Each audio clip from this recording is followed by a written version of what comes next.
My name is Dexter Chase. I'm the Safety Coordinator and Assistant Facility Security Officer for Georgia-Pacific Tacoma. About a year ago, I decided to continue my education with Georgia-Pacific's help. I wanted to really gain that knowledge, being a coach and being a leader.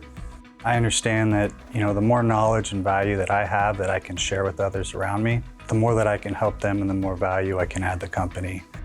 I heard about Georgia-Pacific's Educational Assistance Program through leadership development discussions with my supervisor. He saw my potential for growth, my aspirations, and the value I really wanted to add to myself and to the company.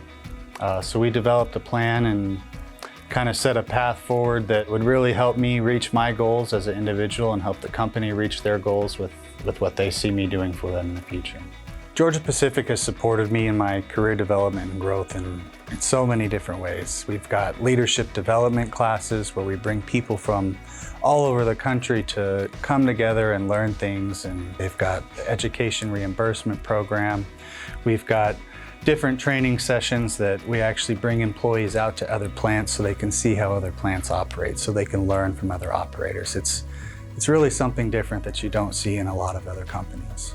I find fulfillment in my role here by the difference I make in other people's lives. Starting on the floor as a laborer with the production guys, I got to see firsthand some of the challenges and things that they face, and I've recognized, the farther I go in the company and the more knowledge and value that I can add and bring back to them, it's going to help them grow and really help us grow as a team.